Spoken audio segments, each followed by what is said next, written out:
नाज़रीन, एक चीज़ तो माननी पड़ेगी कि पाकिस्तान तहरीक इंसाफ को झूठा प्रोपेगेंडा करने में शायद ही दुनिया की कोई ताकत हरा सके। इस हवाले से आपने पिछले 1 से 2 दिन के दौरान एक वीडियो ऐसी देखी होगी जिसमें वज़ीर आज़म शहबाज शरीफ जो बैठे हैं और उनके साथ वकला बैठे हैं और बाकायदा एक वो प्रेस ब्रीफिंग की एक वीडियो थी जिसके सिर्फ़ और सिर्फ 10 से 20 सेकंड को काट कर जिसमें उनका वकील शहबाज शरीफ का वकील, ये सन 2020 की बात है जब इस वक्त के वज़ीर आज़म लंदन के दौरे पर थे और उन्होंने वहाँ पर अखबार के ख़िलाफ़ केस किया था जो कि इस वक्त पाकिस्तान तहरीक इंसाफ उसकी जो वो कटिंग है 15 से 20 सेकंड की, और जो वकील जो उसमें पढ़ के सुना रहा है अखबारी ख़बर को, जो कि उनके हवाले से एक इल्ज़ाम उनके ऊपर आ रहा था कि इन्होंने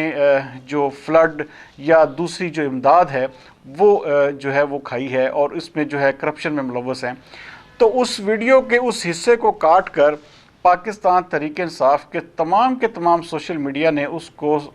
इस तरह से दिखाया है कि ये देखें जी, आपके वज़ीर आज़म शहबाज शरीफ की असल में हैसियत क्या है कि अदालत जो है उनके ऊपर जो चार्जेस हैं वो पढ़ के सुना रही है और वो साथ बैठे हुए हैं और पूरे का पूरा सोशल मीडिया जो पीटीआई के लोगों का, पीटीआई के सोशल एक्टिविस्ट का भरा पड़ा इस चीज़ से, जिसमें ये कहा जा रहा है कि जी हमारे मुल्क की इज़्ज़त का जनाजा उठा दिया गया और पढ़े लिखे लोग, मिनिस्टर्स लेवल के लोग, उनके MNAs, MPAs और बड़े बड़े जय्यद सहाफ़ी और बड़े बड़े नामी ग्रामी जो एक अकाउंट्स हैं जो सोशल मीडिया के, उनके ऊपर उस वीडियो को चलाया जा रहा है और कहा जा रहा है कि जी ये देखें जी शहबाज शरीफ साहब जो हैं, अदालत उनको जो है वो उनकी जो करप्शन है उसके हवाले से बैठ के चार्जेस सुना रही है। आप अंदाज़ा करें नाजरीन कि किस हद तक पाकिस्तान तहरीक इंसाफ अपना झूठा प्रोपेगेंडा करता है। आप अब वो एक पुराने ज़माने की एक मिसाल थी कि किसी ने किसी बादशाह को कहा कि जी आपकी बेटी जो है ना वो घर में मौजूद नहीं है, कि चली गई है। तो उसने कहा कि अब वो चाहे घर में है चाहे वो चली गई है, मेरी इज़्ज़त का तो जनाजा निकल गया। अब आप किस को मनाएंगे, किस को कहेंगे कि मुझसे तकरीबन कोई 50 लोगों ने पूछा कि जी ये देखें जी ये शहबाज शरीफ के ख़िलाफ़ जो है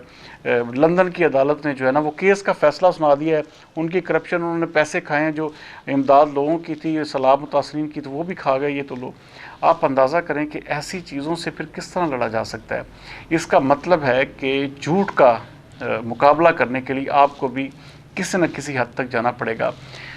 पाकिस्तान मुस्लिम लीग नून की सबसे बड़ी खामी और कमज़ोरी भी यही है कि उन्हें सोशल मीडिया का इस्तेमाल करना ही नहीं आता। अगर करना आता तो वो शायद इस ज़ोम में मुब्तला हैं कि हम बिल्कुल सच्चे लोग हैं और हमारा जो एक नेटवर्क है या जो हमारा एक पार्टी सिस्टम है वो हक़ और सच की बुनियाद पर चलेगा।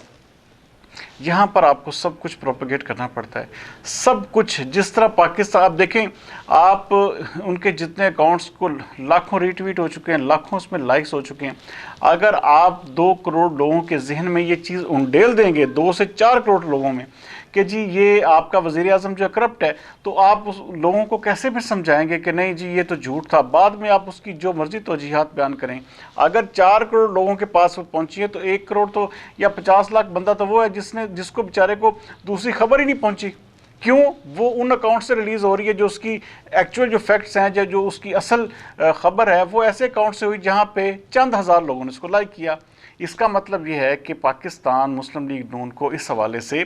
इंतहाई ज़्यादा ठोस लाहे-अमल मुरतब करना होगा अपने आप को इस तरह के झूठे प्रोपेगेंडों से बचाने के लिए, इस तरह की झूठी डिसइंफॉर्मेशन से अपने आप को बचाने के लिए पाकिस्तान मुस्लिम लीग नून को बहुत आगे बढ़कर सोचना होगा। यहाँ पर सबसे बड़ी चीज़ ये है कि पाकिस्तान मुस्लिम लीग नून को इस चीज़ का कोई एहसास नहीं कि उनके हवाले से क्या किया जा रहा है। ये एक हकीकत अब नाज़रीन मुझे ख़ुद नज़र आ रही है। अगर पाकिस्तान मुस्लिम लीग नून ने इस चीज़ को सीरियस ना लिया तो आप ये देखिएगा कि ये प्रोपेगेंडा आखिरकार जीत जाएगा और पाकिस्तान मुस्लिम लीग नून हो, कोई और पार्टी हो, इस झूठे प्रोपेगेंडे के आगे फिर टिक नहीं पाएगी। इस झूठे प्रोपेगेंडे का मुकाबला करने के लिए आपको इससे डबल ट्रिपल ताकत के साथ मैदान में उतरना होगा, फिर ही आप कामयाब हो सकते हैं। वरना ये जो लोगों के जहनों में एक बुरी चीज़ या बुरे तासुरात या बुरी एक डिसइंफॉर्मेशन जो फैलाने का सिलसिला इस वक्त पीटीआई की जानिब से किया जा रहा है, तो फिर आप समझ जाएं कि आप फिर ये जंग हार जाएंगे। आपको हर सूरत में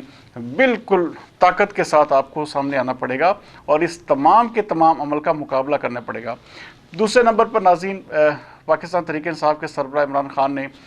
کل باقاعدہ اعلان کریں گے جی کس ڈیٹ کو اسلام آباد پہنچتے ہیں اور لانگ مارچ کا اختتام کہاں پر کرنا ہے، کون سی جگہ پر پڑاؤ کرنا ہے، دھرنا دینا ہے یا کیا کرنا ہے۔ کل اس حوالے سے وہ اپنا ایک پالیسی سٹیٹمنٹ دیں گے، لیکن مجھے لگ رہا ہے کہ کل کی ڈیٹ میں ہی شاید کچھ ایسا ہونے جا رہا ہے، ایک دو دن اگلے میں، جس میں چیف آف آرمی سٹاف جو اگلے ان کی تعیناتی کا عمل جو ہے وہ مکمل ہو جائے گا، اور جو اس وقت ایک ہمارے ملک وہ پوری کے پورے ملک کو ایک قسم کا ایک ہیپناٹزم کی کیفیت ہے، بالکل ایسے سکتے کے عالم میں ہمارا پورا ملک ہے، اور چھوٹے سے لے کے بڑے تک، ہر غریب سے لے کے امیر تک، ہر بندہ اسی شش و پنج میں ہے کہ جی کون اگلا ہمارا آرمی چیف جو ہے وہ کون ہوگا۔ تو اس مسئلے کو حالانکہ اتنا زیادہ لنگر آن نہیں ہونا چاہیے تھا، لیکن دیر آیا درست آیا۔ اب جو کہا جا رہا تھا جی کہ 18 تاریخ کو ایک جنرل صاحب ریٹائر ہو رہے ہیں، تو آج 18 تاریخ بھی گزر گئی ہے، تو اب میرے خیال میں جی ایچ کیو میں بیٹھے ہوئے جو فوج کے اعلیٰ افسران ہیں ان کو بھی چاہیے کہ فوری طور پر اس حوالے سے امیجیٹ ایکشن لیں اور اس چیز کو فی الفور جو یہ جو جمود کی کیفیت ہے اس کو توڑیں، اور جس نے بھی آنا ہے، جس نے بھی آگے آرمی کی قیادت کرنی ہے، اس کا نام بھیجا جائے، اسمبلی بھیجی جائے، تاکہ یہ جو روز کا ایک رنڈی رونا ہے کہ اگلا آرمی چیف یہ ہوگا، وہ ایسے دیکھ رہا ہے جی، وہ اس کو ایسے دیکھ رہا ہے، تو یہ تمام کی تمام چیزیں کم از کم ختم ہوں اور ہمارے ملک جو ایک سیدھی سمت میں چلے۔ اس وقت یقین مانیں کہ ہمارے ملک کی اکنامیکل پوزیشن دیکھی جائے، ہماری سیاسی پوزیشن دیکھی جائے، تو ہم بالکل جسے کہتے ہیں کہ آخری مراحل پر ہیں۔ بہرحال ناظرین، میں اب بھی اسی بات پر قائم ہوں کہ الیکشن جو ہیں مجھے لگ رہا ہے کہ مئی میں شاید ہو جائیں گے۔ اس حوالے سے بہت ساری ڈیولپمنٹس ہو رہی ہیں، لیکن اب دیکھتے ہیں آگے آنے والے دنوں میں اس حوالے سے کیا فیصلہ ہوتا ہے۔ یہ تو اگلے چیف آف آرمی سٹاف کی تعیناتی کے بعد ہی واضح ہوگا۔ بہرحال